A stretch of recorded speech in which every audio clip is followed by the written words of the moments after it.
Hello, my name is Quan, and this is my short video interview for the 2018 Sydney Catholic School Internship Program. I just want to make a quick note before I start. At around the 8-minute mark, I paused and resumed the video recording because my phone accidentally went off. So you'll notice there's a bit of a jump between the scenes.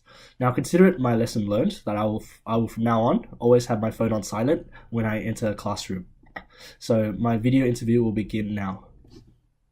So why did I choose education as a career? Since graduating high school, I didn't really know what I wanted to do with my life.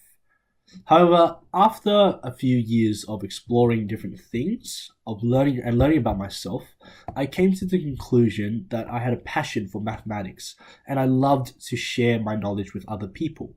So naturally, this led me to pursuing a career in secondary maths education. And the main reason for this is I wanted to do something in which I had a sense of purpose and meaning. I believe that guiding the next generation of young minds, is doing something that mattered. Now, I know that the journey will be a lifelong one and it'll be very challenging. But if I can wake up every day and make a positive difference to the people around me, then I will be able to go home with a smile on my face, even though that sounds pretty cheesy. So overall, I'm here where I am now and able to make these choices and have all these opportunities because of the education that I received. And I want all my students to have the same opportunities and pursue their own passions. The second question is, why do I want to pursue this internship with Catholic school, Sydney Catholic schools? Well, when I become a teacher, I believe that I will still remain a student of learning. So any opportunity which presents itself so that I can better my teaching practice, I will accept.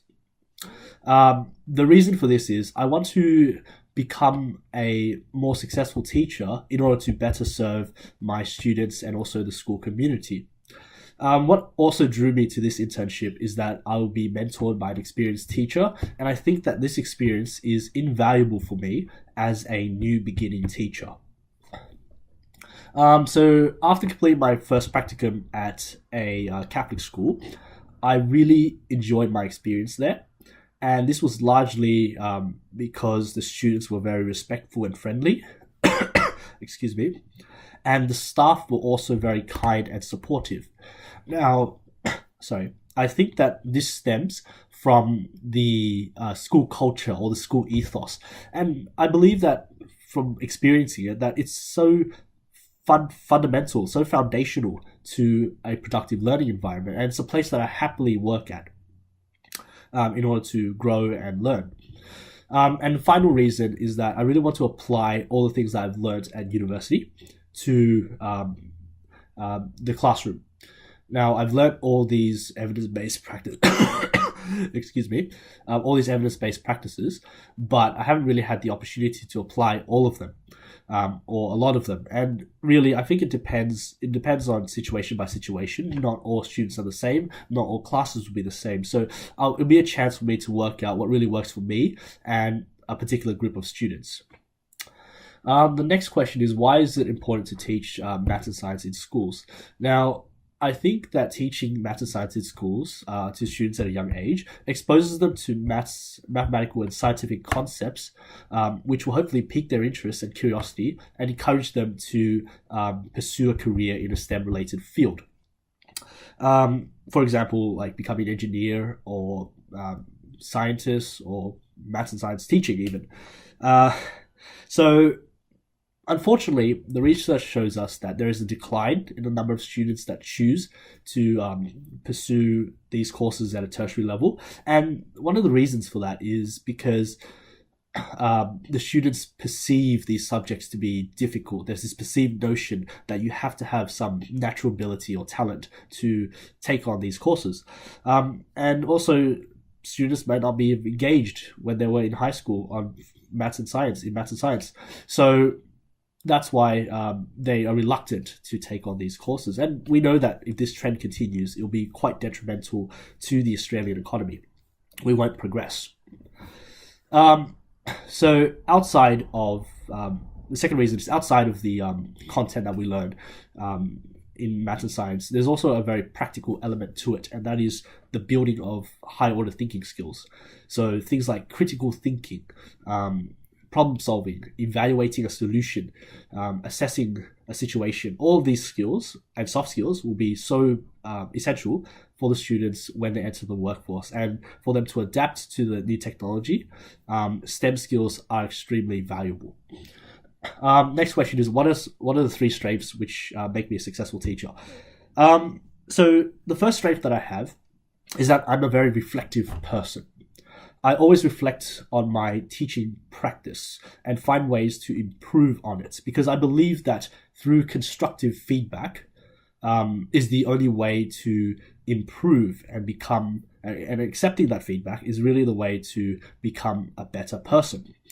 Now, I believe that we don't grow as we age. We only grow as we learn. And the moment that we stop learning is when we stop growing. So this is something that hit me just about a year ago. And that's when I started to develop this growth mindset and this attitude towards everything that I do. Now, the second reason, or my second strength, is that I have a passion for technology and using ICT in the classroom. I love using GeoGebra, Desmos, Excel, even PowerPoint presentation, and sometimes even the internet, just to bring mathematics to life and engage the students and make learning more interactive. So I was inspired by my university lecturer, who was also a high school teacher, and ever since he showed me all of these different things that I could do, I never taught a lesson without ICT. It's essential for me now. And the final strength that I have is I have a vast amount of patience. I'm fine with explaining to students the same concept 3 different times using 3 different methods if I have to, because I believe there's no right way to learn mathematics. You need to be flexible and adaptable. And say, for example, if students are struggling with algebra and we're here to learn equations, I will think that we have to learn this prior knowledge first before we can move on. Because at the end of the day, this is all about the students, and I will accommodate the students as best as I can as a teacher. The fifth question is, what is my most successful academic achievement and why? Now, initially, I thought that my answer would be my HSC results, because I was pleasantly really surprised at what I managed to achieve.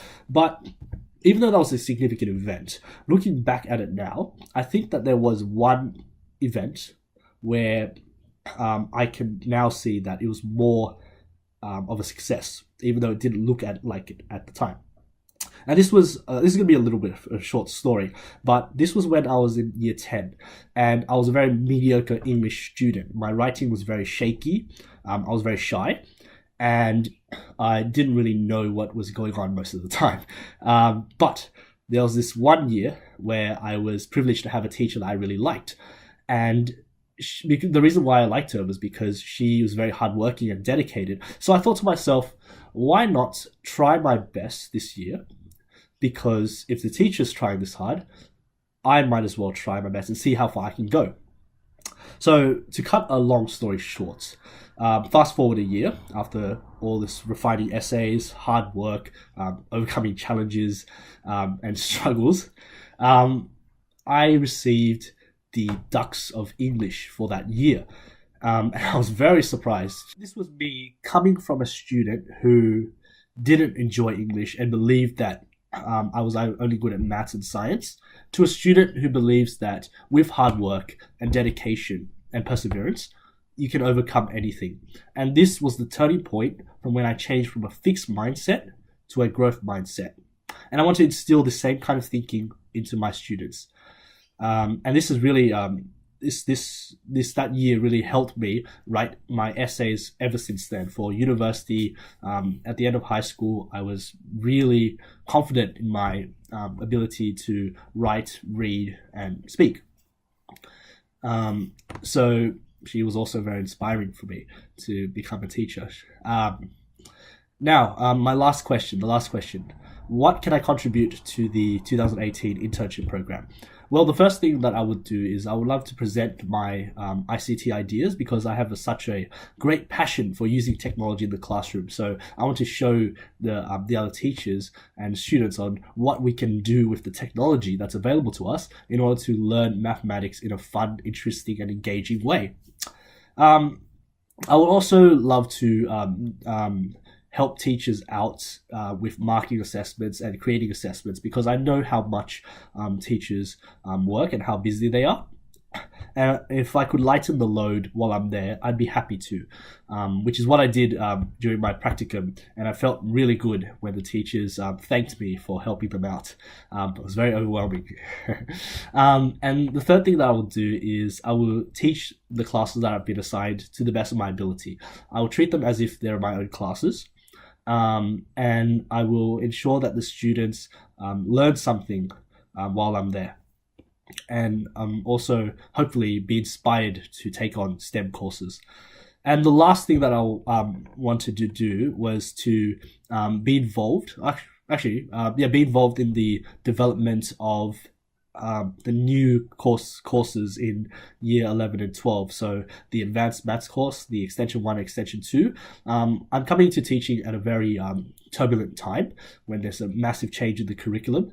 And I really want to be involved, or at least observe these changes and see how they will impact me and the kinds of activities and tasks that we can assign in the future as teachers. So thank you very much for your time, and I hope to be in contact with you soon. Thank you.